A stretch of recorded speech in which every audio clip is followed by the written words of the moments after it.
I think it's a combination of both.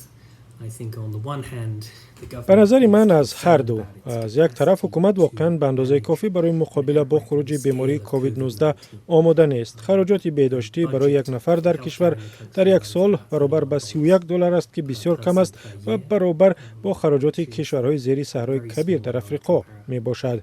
با وجود کمک‌های علاوه‌ای از طرف کشورهای کمک رسان، حکومت تاجیکستان در زیر نظارت در آوردن خروج بیماری عذاب می‌کشد. هرچند ما حالا 15 مورد سیریت بیماری در کشور را داریم، ولی وقتی به شمار افرادی که تا حال به اصطلاح به بیماری التهاب شوش و دیگر بیماری‌های راه‌های نفس گرفتار شده فوتیدند، معلوم می‌شود مقیاس بیماری نظر به شماره 15 بسیار بزرگتر است. چند پیش خودی وزارت تندرستی گزارش داد که فقط در یک شفاخانه 319 نفر به التهاب شوش گرفتار شدند و اگر بسیاری از این افراد گرفتاری کووید 19 باشند، پس مقیاس مشکلات نظر به آنچه که حکومت اعتراف میکند بسیار بزرگتر است.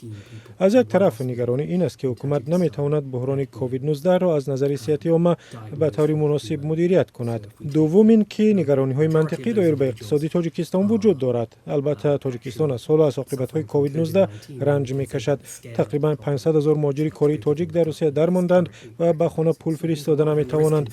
تقریبا نیم میلیون نفر دیگر که به روسیه مهاجرت میکردند در کشور ماندند. مهاجرت رفته نمیتوانند، کار هم کرده نمیتوانند و این به اقتصاد کشور تأثیری بسیار منفی میگذارد. 30% اقتصاد تاجیکستان به مهاجرت پایبند است.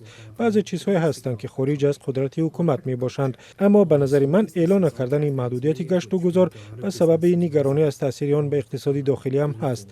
با کشاورزی به صاحبکاری خرد فعالیت قهوه‌خانه‌ها تاثیر میگذارد که ممکن است بعد از بستن مجبوری این قهوه‌خانه‌ها ورشکسته شوند، اما حکومت امکان کمک مالی به آنها را ندارد.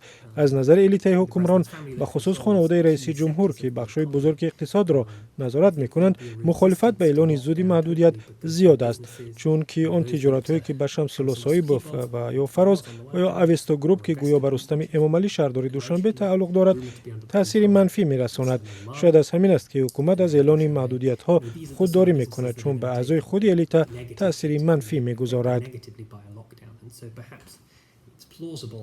That the government is reluctant to have a lockdown because members within the elite themselves are going to be negatively affected by this.